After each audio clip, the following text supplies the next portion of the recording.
पृथ्वी पर जीवन। तो पृथ्वी, हमारे सौर मंडल में 8 ग्रह होते हैं।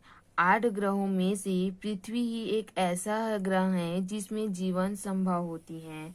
सभी जीवधारी के लिए, यानी कि जीव जंतु, पेड़ पौधे के लिए 3 चीजों की आवश्यकताएं होती हैं: भोजन, जल और वायु। तो पृथ्वी पर हमको क्या होती है, पर्याप्त मात्रा में भोजन, जल और वायु क्या हो जाती, मिल जाती हैं। तो पृथ्वी पर जीवन संभव है। ये जीवधारी के लिए, जीवधारी जो होते हैं वो भिन्न भिन्न प्रकार के पर्यावरण में रहते हैं।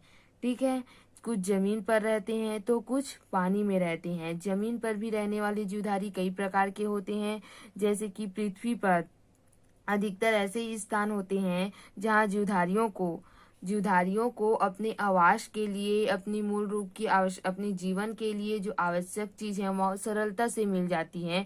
वहाँ जीवधारी क्या होते हैं, अधिक संख्या में पाए जाते हैं। और जहाँ उनको वो अपनी जीवन यापन के लिए आवश्यक चीज सरलता से नहीं मिल पाती, वहाँ क्या करते हैं, वो कम संख्या में पाए जाते हैं। जैसे कि हम देखते हैं रेगिस्तान में, तो रेगिस्तान में क्या होती है, चारों ओर रेत ही रेत रहती है और वहाँ क्या होती है, पानी की भी कमी होती है और न ही वहाँ क्या होती हैं, बड़े वृक्षदार छायादार वृक्ष होते हैं और वहाँ क्या होती है, गर्मी भी बहुत अधिक पड़ती है।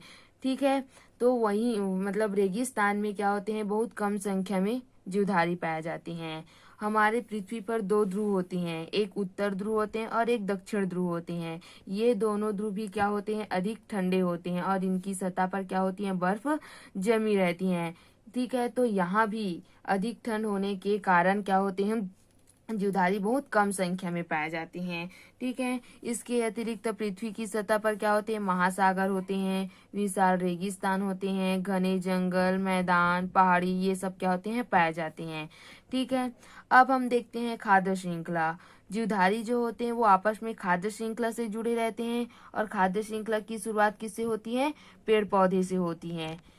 जीवधारी जो होते हैं वो आपस में खाद्य श्रृंखला से जुड़े रहते हैं। खाद्य श्रृंखला की शुरुआत किससे होती है, पेड़ पौधे से होती है। अब हम ये देखेंगे जो हमारे जीव जंतु हैं, पौधे, जीव जंतु जो हैं वो किस प्रकार की परिस्थिति में रहते हैं, उनसे आपस में क्या संबंध होता है और जीवन के लिए उनके लिए आवश्यक जो चीजें हैं उसको कहाँ से मिलते हैं। हम देखते हैं जैसे कि पुराने मकानों, किलों, दीवारों पर क्या हो जाते हैं, छोटे छोटे पौधे, पेड़ पौधे उग जाते हैं। उनको अपने मतलब हवा से ऑक्सीजन तो मिल जाता है और हवा में घुली कार्बन डाइऑक्साइड से वो अपना भोजन बना लेते हैं, लेकिन उनको पानी कहाँ से मिलता है, ये देखेंगे। ठीक है, वैसे ही जैसे कि गेहूं, चावल, ये सब में क्या होता है, छोटे छोटे कीड़े होते हैं जिसको हम जनरली घुन कहते हैं। ठीक है, घुन कहते हैं और इनको अपनी भोजन के लिए क्या हो जाती है, भोजन के लिए भोजन और हवा पर्याप्त मात्रा में मिल जाते हैं, लेकिन इनको पानी कहाँ से मिलता है। वैसे ही छिपकली अपने कीड़े से, हवा से, वो उनको हवा मिल जाती है, ऑक्सीजन मिल जाती है और उनको भोजन मिल जाती है। ठीक है, और उनको पानी कहाँ से मिलता है, तो ये छिपकली, घुन, छिपकली, घुन को अपनी भोजन से ही उनको क्या हो जाती है, पर्याप्त मात्रा में पानी मिल जाती है, इसलिए उनको हम पानी पीते हुए दिखाई नहीं देते। ठीक है, अब हम रेगिस्तान की ओर देखते हैं। तो रेगिस्तान में क्या होता है, चारों ओर रेत ही रेत होता है। हमारे पर्यावरण में जिस तरह के पेड़ पौधे और जीव जंतु होते हैं वैसे ही रेगिस्तान में नहीं पाए जाते हैं। हमारे पर्यावरण में क्या होते हैं, बड़े बड़े वृक्ष, छायादार वृक्ष पाए जाते हैं। वहाँ क्या होते हैं, कांटेदार वृक्ष, नागफनी के पौधे, रेगिस्तानी घास, और हमारे पर्यावरण में जैसे बबूल के पेड़ होते हैं, वैसे ही रेगिस्तान में क्या होते हैं, बबूल के पेड़ के समान खेजूर नाम का वृक्ष पाया जाता है। ठीक है, और वैसे ही इसमें जीव जंतु में क्या होते हैं, रेगिस्तानी छिपकली पाई जाती है, रेगिस्तानी चूहा पाई जाती है, रेगिस्तानी, वहाँ क्या पाए जाते हैं, रेगिस्तानी छिपकली पाए जाते हैं, रेगिस्तानी चूहे पाए जाते हैं, रेगिस्तानी सांप पाए जाते हैं, ऊंट पाए जाते हैं। ठीक है, अब ये जीव जंतु अपना जीवन यापन कैसे करते हैं ये देखते हैं।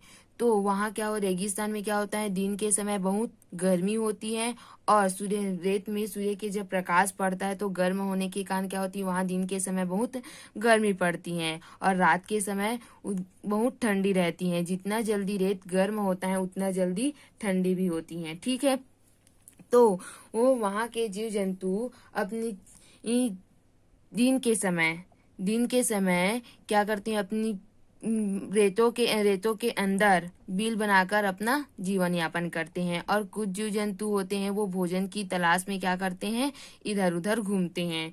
ठीक है, ये हो गया। अब हम रेगिस्तानी खाद्य श्रृंखला देखते हैं। तो वहाँ के रेगिस्तानी घास को छोटे मोटे रेगिस्तानी कीड़े खाते हैं और रेगिस्तानी कीड़े को क्या करते हैं, रेगिस्तानी छिपकलियाँ खाती हैं। और रेगिस्तानी छिपकलियों को कौन खाता है, रेगिस्तानी बाज, उल्लू, ये सब खाते हैं। ठीक है, अब हम समुद्र की ओर देखते हैं। तो समुद्र में पृथ्वी की सतह में 3/4 भाग पर क्या होती हैं, समुद्र फैला हुआ है। और मतलब समुद्र के 70% भाग पर क्या हुआ है, समुद्र फैला हुआ है और 30% भाग पर क्या है, स्थल मंडल है। तो समुद्र के पानी में कई प्रकार के क्या होते हैं, छोटे मोटे काई, ये छोटे मोटे पेड़ पौधे तैरते रहते हैं। ये क्या होते हैं, अपने सूर्य के प्रकाश से और उसमें पानी में घुली कार्बन डाइऑक्साइड से तो अपना भोजन बना लेते हैं। लेकिन पानी और लवणीय है तो समुद्र के पानी से ही मिल जाती हैं। और कार्बन डाइऑक्साइड से क्या करते हैं, अपने भोजन बना लेते हैं। और पानी में घुली हुई हवा में स्थित ऑक्सीजन से क्या करते हैं, ये श्वसन करते हैं। ठीक है, अब ये कार्बन डाइऑक्साइड से क्या कर लेते हैं, अपना भोजन बना लेते हैं। और ये पौधे समुद्र के पानी में क्या होती हैं, बड़ी संख्या में होती हैं और एक लंबी क्या करते हैं, खाद्य श्रृंखला बनाते हैं। जैसे कि समुद्र में छोटी छोटी घास ये रहती है, उसको क्या कहते हैं, छोटी जीव जंतु खाते हैं। छोटे जीव जंतु को क्या करते हैं, छोटी मछलियां खाती है। छोटी मछलियों को कौन खाती हैं, उससे थोड़ी सी बड़ी मछलियां खाती हैं। बड़ी मछलियों को उससे और बड़ी मछलियां खाती है। ठीक है, जैसे कि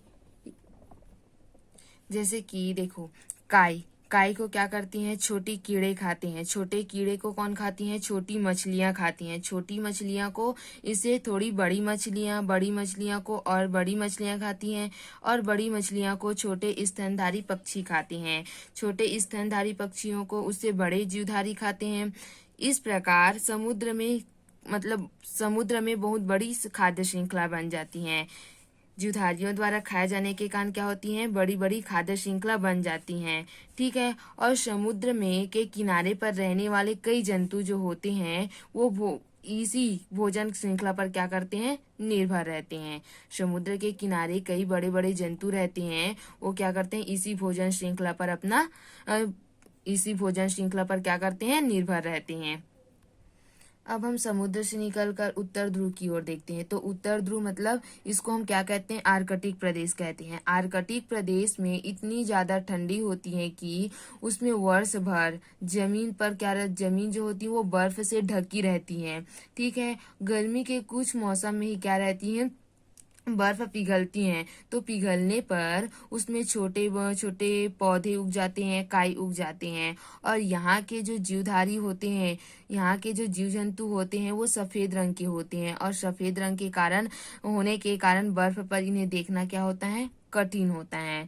ठीक है, इसके आर्कटिक प्रदेश के शाकाहारी जंतु हैं चूहे, हिरण और खरगोश। ये प्रमुख क्या होते हैं, शाकाहारी जंतु वहां पाए जाते हैं। वैसे ही मांसाहारी जंतु भी पाए जाते हैं, जैसे कि भालू, भेड़िया, लोमड़ी, उल्लू, ये सब आर्कटिक प्रदेश के मांसाहारी जंतु हैं। ठीक है, वहाँ क्या होते हैं, आर्कटिक प्रदेश में जो भालू होते हैं वो बहुत बड़े होते हैं और सफेद रंग के होते हैं। इनको ध्रुवी भालू कहा जाता है। आर्कटिक प्रदेश के जो भालू होते हैं उसको क्या कहते हैं, वो सफेद रंग के होते हैं और इनके आकार क्या होते हैं, बहुत बड़े होते हैं। इनको क्या कहते हैं, ध्रुवी भालू। जैसे कि इस टाइप में ये हो गया, ध्रुवी भालू कहते हैं, ध्रुवी भालू। तो द्रुही भालू का मुख्य भोजन क्या होता है? सील नामक स्तनधारी जंतु होता है। सील नामक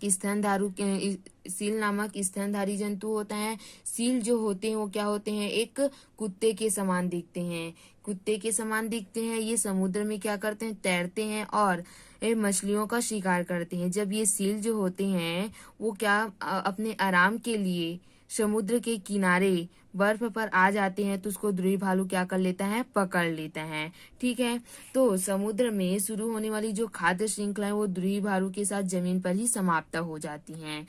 ठीक, ये हो गया। अब हम द्रुही भालू आर्कटिक प्रदेश की खाद्य श्रृंखला देखते हैं। समुद्री पौधे और जो काई को हो वो क्या करते हैं? छोटे जंतु खाते हैं। छोटे जंतु को क्या करते हैं?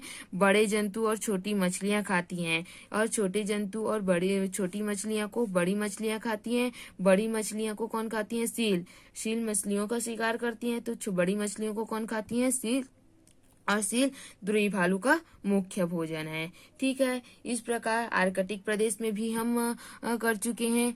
ये अब हम भारत के पूर्व में देखते हैं। भारत के पूर्व में इंडोनेशिया की ओर।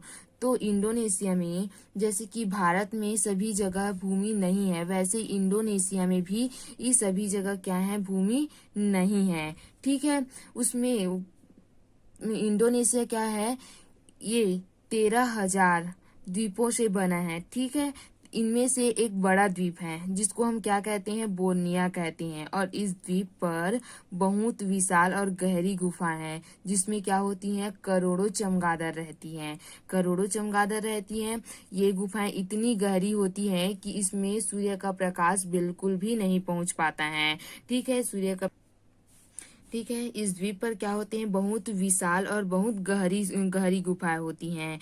और इसमें क्या होती हैं? करोड़ों चमगादड़ रहती हैं।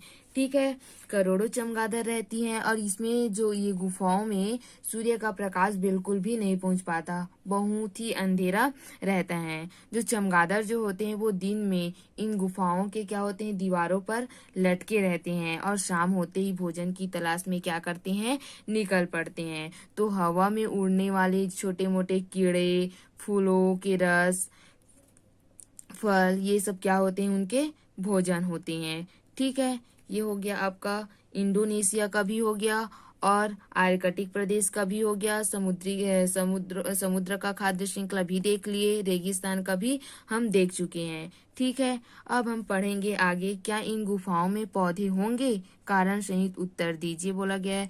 तो अभी जो चमगादड़ वाली गुफा पढ़े हैं उन गुफाओं में क्या पौधे होंगे या नहीं होंगे उसको हमको देखना है। ठीक है, ये हो गया आप लोग का।